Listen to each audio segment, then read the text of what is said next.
নমস্কার, কেমন আছেন সবাই? সুপ্রিয়ার ঘরকন্যা একটা ভিডিওতে সবাইকে স্বাগত। আজকে শুক্রবার, তার জন্য সারা সপ্তাহের বাজার করা হয়। আর আজকে নতুন নতুন সবজিগুলো খাচ্ছি, এত ভালো লাগতেছে, মনে হয় যেন এখনই রান্না করে ফেলে।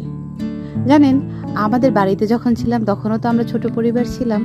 তখন ভাবতাম যখন যাব বিয়ে করে তখন অনেক বড় পরিবার থাকবে, অনেক বেশি বেশি রান্না বান্না করব, কিন্তু সেটার আর উপায় নেই। শুক্রবার যেমন বাজার আসে তেমন কিন্তু নিমন্ত্রণও থাকে, হয় আমার বাড়িতে কেউ আসবে অথবা আমাদের কারো বাড়িতে যেতে হয়। শুক্রবার ছাড়া তো আর সুযোগ হয় না। কাকা যে দুধ দেওয়া বন্ধ করে দিছিল, উনি আবার আজকে থেকে কন্টিনিউ করছে দুধ দেওয়া। ওনার গরু বিক্রি করে ফেলছিল, আর যেটা কিনছে সেটা বাচ্চা দিছে। তারপর থেকে এই যে আবার নতুন করে শুরু হইলো দুধ দেওয়া। তো যদি আমাদের বাড়িতে গেস্ট আসার কথা থাকে তো আমরা তো কোথাও বের হইতে পারি না। কারো বাড়িতে নিমন্ত্রণ থাকলে সেখানে তো যাওয়া উচিত।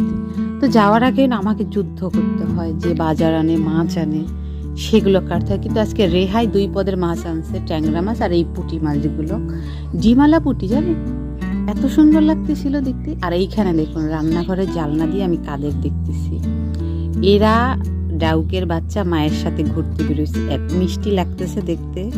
যাই হোক, চলুন আমি একটু রেডি হই, তারপর বের হই। এই তো বের হওয়ার আগে মাকে খাইয়ে দাইয়ে রেখে তারপর বের হইলাম। এই শাড়িটাই ছিল, এটাই বের করছি, কারণ এটা অনেক সফট, পরতে অনেক ভালো লাগে। ভিতরে একটু সাদার কালার কম্বিনেশনটা একটু ভালো, তার জন্য। শুক্রবারের দিন যেহেতু আমি প্রথমে মনে করছি যে রাস্তাঘাট ফাঁকা থাকবে। আজকে মূলত একজন টিচারের বাড়িতে অনুষ্ঠান, সেই অনুষ্ঠানে যাইতেছি।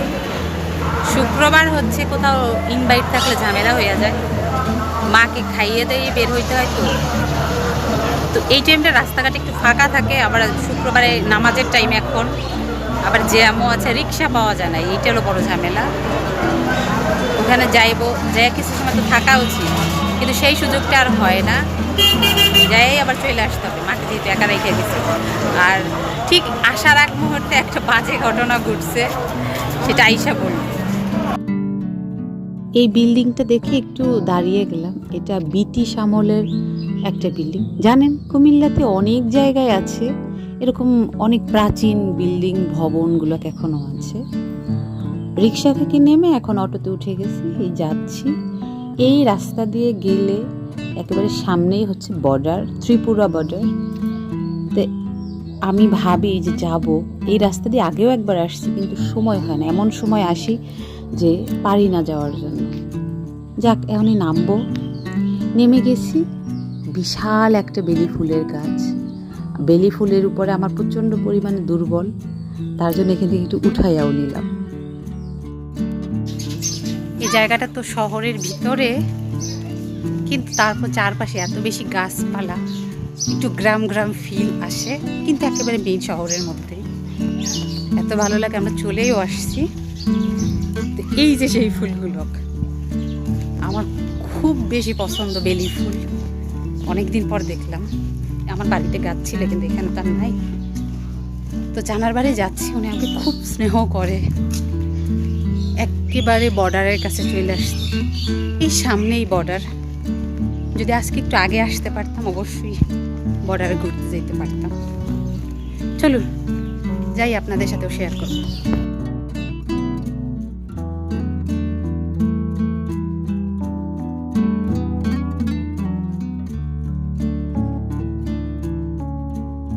দেখুন, ঢুকতেই বাড়িতে এত সুন্দর করে ফুল ফুটে আছে, দেখেই ভালো লাগতেছে, এত ভালো লাগতেছে।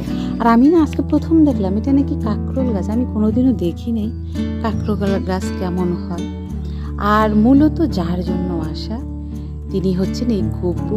উনি বৃন্দাবন থেকে আসছেন, ওনার আয়োজনে আজকের অনুষ্ঠানটা।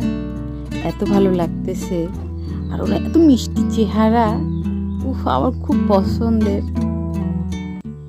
মনে চাচ্ছে একটু কোলে নেই, কিন্তু ওনাকে বসানো হয়েছে, এখন ভোগ দেওয়া হবে।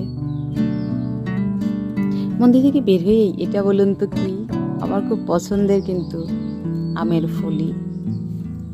এই তো গপুকে ভোগ চড়ানো হচ্ছে। আমি চারপাশটা একটু ঘুরে ঘুরে দেখতেছি, কারণ রুমের মধ্যে প্রচণ্ড পরিমাণে গরম। আর দেখেন একটা লেবু গাছে, আমার মনে হয় না এনারা লেবু কিনে খায়, এত সুন্দর লেবু হয়েছে। এই বাড়িতে আসলে আমার এত যে ভালো লাগে, চারপাশটা সবুজে ভরা। আমি কিন্তু কাউকে চিনি না, সবাই অপরিচিত, একটু একটু কথা বলে যা পরিচিত।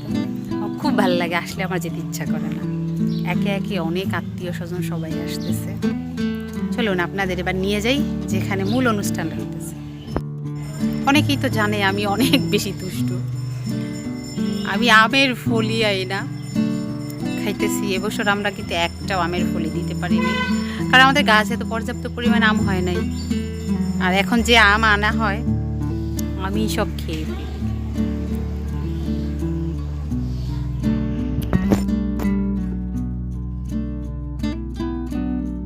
এখানে বড় একটা মন্দির, নাট মন্দির, এখানে আয়োজনটা করা হয়েছে। এখানে কীর্তন হচ্ছে, এখানে পাঠ করা হয়েছে, এখন ভোগ আরতি হচ্ছে। এটা নতুন করে করতেছে। আমি এখানে আগে একবার আসছিলাম গান শুনতে। চারপাশটা অনেক খোলামেলা, অনেকটা মানুষ বসতে পারবে নাট মন্দিরটা। এটা সম্পূর্ণভাবে তৈরি হয়ে গেলে অনেক সুন্দর লাগবে। জানেন, আসার সময় আমি একটা কিছু দেখলাম, সেখানেই মনটা পইরা আছে। আপনাদের নিয়েও যাব, চলুন যাই সেখানে। আপনারা দেখছেন কি না আমি জানি না, কিন্তু আমি প্রথম দেখলাম। সেটা হচ্ছে এই মাটির ঘরটা। এখানে একজন আপা দাঁড়িয়ে আছে, ওনার সাথে কথা বলে আমি ভিতরে ঢুকলাম। এখন জড়জীর্ণ হয়ে গেছে, কিন্তু একটা সময় ওরা এখানে বসবাস করত। ভিতরটা কি ঠান্ডা, এখন তো জঙ্গলে পরিণত হয়েছে, কিন্তু একটা সময় এটার প্রচণ্ড মূল্য ছিল। তা আমি মাঝে মাঝে মায়ের কাছে শুনি ওনাদেরও নাকি ছিল মাটির ঘর, কিন্তু এখন তার সেটা নাই। একটা আস্ত ঘর পাইলে ভালো হইতো।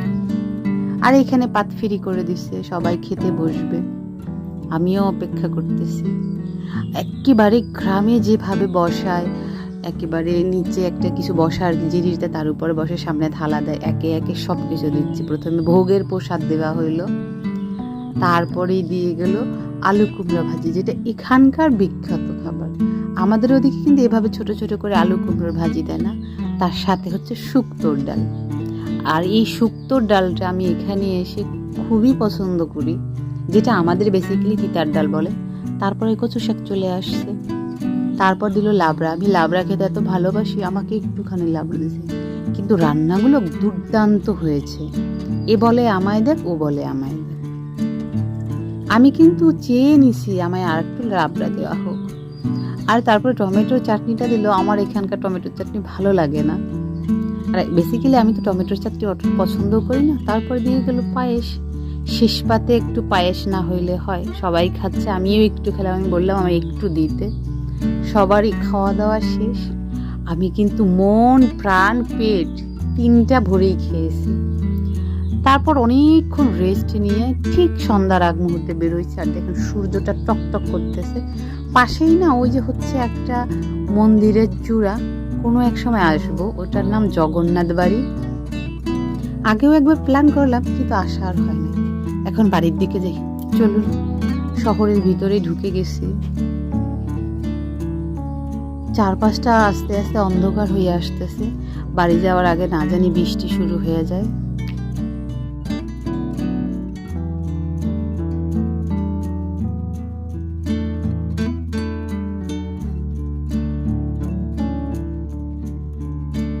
বলতে না বলতে বৃষ্টি শুরু হলো। আর এই দেখুন রানীর বাজারে এই বগনবিলার গাছটা আছে, আমার এত ভালো লাগে। আমি জানি না কবে একটা বগনবিলার গাছ কিনবো, আমার খুব পছন্দ। এটাকে না ছোটবেলায় না কাগজ ফুল বলতাম। প্রচণ্ড পরিমাণে বৃষ্টি চলে আসছে, ভিজে পুড়ে বাড়িতে ঢুকেছি। আর এখন তো অটোমেটিকলি ঝড় হচ্ছে। আমি একটুখানি ভিডিও করতে চেষ্টা করছি। ঠিক বাড়ির কাছে যখন আসছি প্রচণ্ড বৃষ্টি, ভিজে পুড়ে আসছি। আমি একটা দোকানে দাঁড়াইছিলাম, বাড়িতে এসে ছাতা নিয়ে পরে আমাকে নিয়ে আসছে। তো এখন বৃষ্টি শুরু হয়েছে, কী করব। আমি একটা আম ফাটাইছি, এখন লবণ দিয়ে মরিচ দিয়ে এটা খাবো। মেখে খাওয়ার থেকে এইভাবে ফাটাইয়া দরজায় দিয়া ফাটাইয়া তারপর খেয়েছি। এটা আমার খুব পছন্দের। আমটা একটু টক টক, ভালোইভাবে খেতে।